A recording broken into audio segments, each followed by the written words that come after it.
Pour clore cette leçon, je vous propose de réaliser un autre exercice, lui aussi consacré à la vision abstraite des formes. Ce dernier exercice vous permettra de vérifier que votre cerveau droit possède bien des aptitudes particulières pour le dessin. Vous êtes prêts? Alors suivez-moi.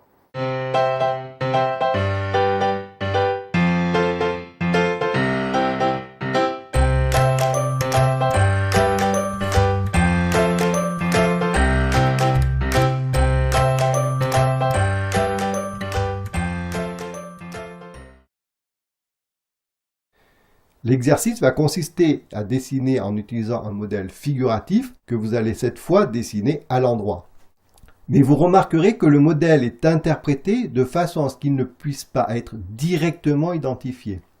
Néanmoins, comme nous avons toujours tendance à chercher à identifier ce que nous voyons, il faudra veiller à adopter une vision abstraite des formes observées.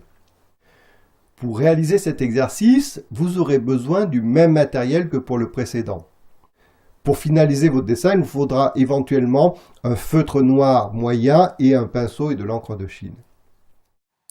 Le temps de réalisation pour cet exercice est d'environ 30 à 45 minutes pour la partie dessin et environ une quinzaine de minutes supplémentaires pour l'ancrage.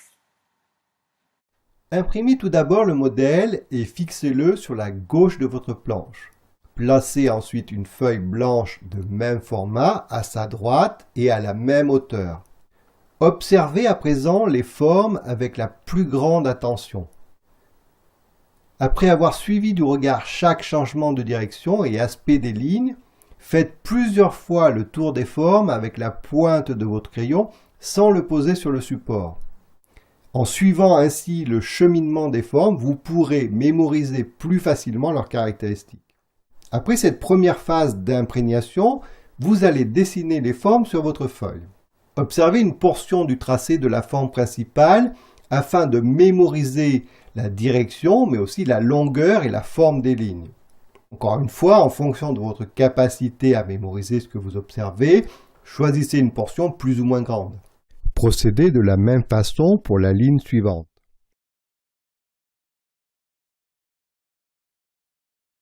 Étudiez attentivement la forme de cette nouvelle ligne, puis reproduisez le plus fidèlement possible ce que vous avez observé.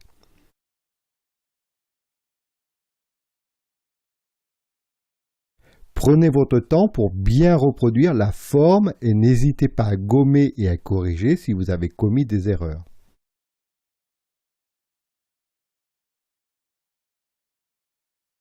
Il est important que chaque ligne soit correctement restituée dans sa taille, sa forme et sa position.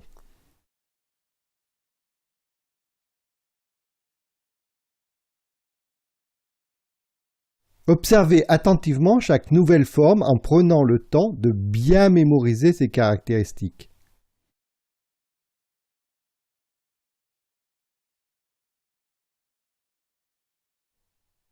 Commencez toujours par tracer les parties de ligne les plus simples et terminez par celles qui présentent des formes plus détaillées.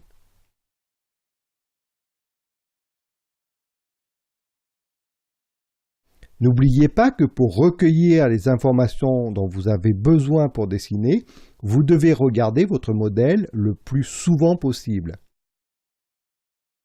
De manière générale, vous devez avoir plus souvent votre regard porté sur le modèle que sur votre dessin.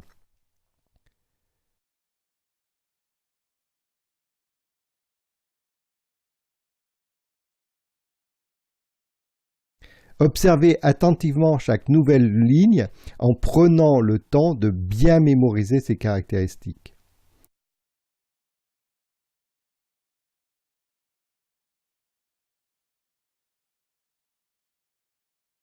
Poursuivez votre dessin jusqu'à ce que vous ayez totalement dessiné toutes les grandes formes.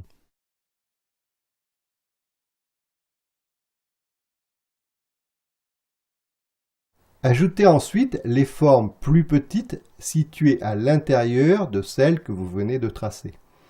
Là encore, observez bien ces formes et dessinez exactement ce que vous voyez.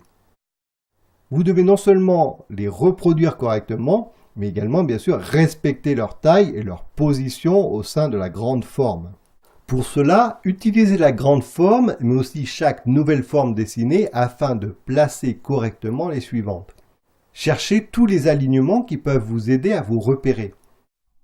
Par exemple, vous remarquerez que la partie supérieure des deux formes du haut sont alignées sur une même ligne horizontale. La partie basse de ces formes n'est par contre pas totalement alignée. Mais vous remarquerez qu'une horizontale passant par le bas de la forme de droite permet de repérer des changements de direction importants sur les lignes situées tout à gauche de l'image. De même, la forme du centre et le bord droit du groupe de la forme de gauche sont alignés sur une même ligne horizontale. Enfin, vous constaterez également qu'une autre ligne verticale passant par la gauche de la forme du haut correspond plus ou moins à la ligne du bas de l'image. Je reviendrai de toute façon plus en détail sur le principe des alignements dans le prochain cours avec une leçon nommée la mesure relationnelle. Pour l'instant, contentez-vous de vous aider de ces alignements pour placer le mieux possible les diverses formes du modèle. Poursuivez votre dessin en dessinant les formes situées autour de celles que vous avez dessinées en tout premier. Pour dessiner les formes, là encore, vous devez les observer sans chercher à identifier ce qu'elles représentent. Cherchez encore les alignements qui vous permettront de trouver la taille et l'emplacement de ces nouvelles formes. Prenez votre temps, observez bien les caractéristiques et la position de chacune des formes afin de les restituer fidèlement. Complétez peu à peu votre dessin en ajoutant les dernières formes importantes ainsi que quelques détails.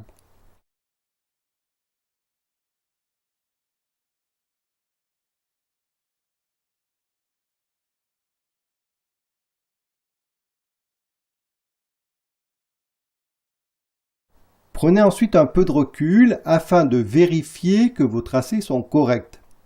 Apportez si besoin les corrections nécessaires avant d'aborder la dernière étape de cet exercice. Lorsque vous aurez tracé toutes les formes et vérifié qu'elles ont bien été restituées, prenez un feutre noir avec une pointe fine.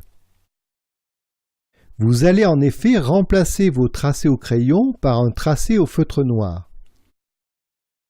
Cette étape n'est pas indispensable, mais elle vous facilitera la tâche pour l'opération finale.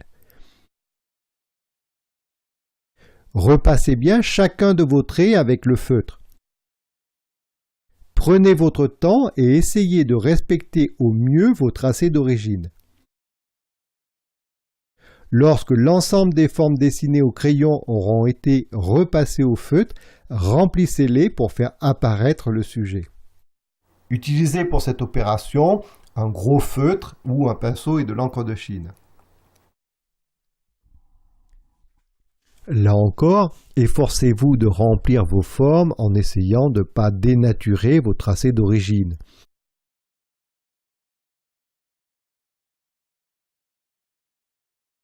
Respectez au mieux votre dessin et remplissez chacune des formes avec de l'encre noire.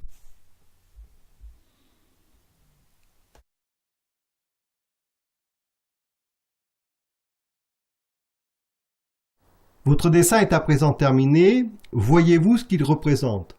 Vous avez sûrement vu qu'il s'agissait d'un visage, et plus précisément celui d'une actrice célèbre des années 50, Marilyn Monroe.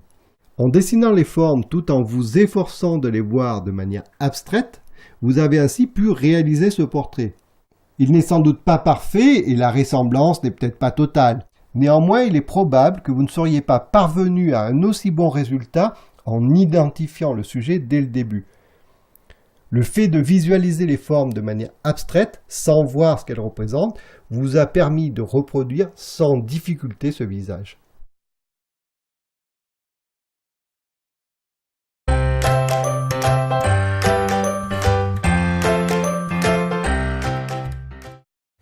Alors, nous l'avons vu, lorsque vous observez votre modèle, vous avez tendance à le considérer selon le mot de gauche et à l'identifier.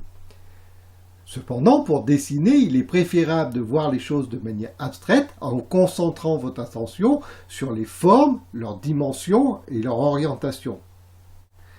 Voir les formes de manière abstraite permet de faire appel à votre mode droit et ainsi d'augmenter vos capacités à voir les formes de manière objective. Néanmoins, cette conversion cognitive est parfois difficile à obtenir et il faut user de stratagèmes. En attendant, rappelez-vous la clé de cette leçon 5. Ne cherchez pas à identifier votre modèle, concentrez-vous uniquement sur ses formes et ses proportions. Évitez de vous laisser distraire par des pensées négatives. Alors, vous avez pu constater avec ces exercices que voir les formes de manière abstraite, notamment en mettant votre modèle à l'envers, permettait de mieux dessiner. Néanmoins, il n'est pas envisageable de toujours dessiner en utilisant cette astuce, surtout lorsque vous allez dessiner d'après nature, où vous ne pourrez probablement pas retourner votre modèle avec la tête en bas. Dans la leçon qui va suivre, vous allez donc apprendre un autre principe qui vous permettra également de voir les formes de manière abstraite. Alors cette leçon est à présent terminée, mais avant de vous quitter, je voudrais vous proposer une citation extraite du livre Le portrait de Dorian Gray du célèbre auteur Oscar Wilde. L'art est toujours plus abstrait que nous l'imaginons. La forme et la couleur nous parlent de forme et de couleur, et tout s'arrête là. Voilà, alors je vous laisse méditer cette pensée et je vous donne rendez-vous dans la prochaine leçon en vidéo. À bientôt!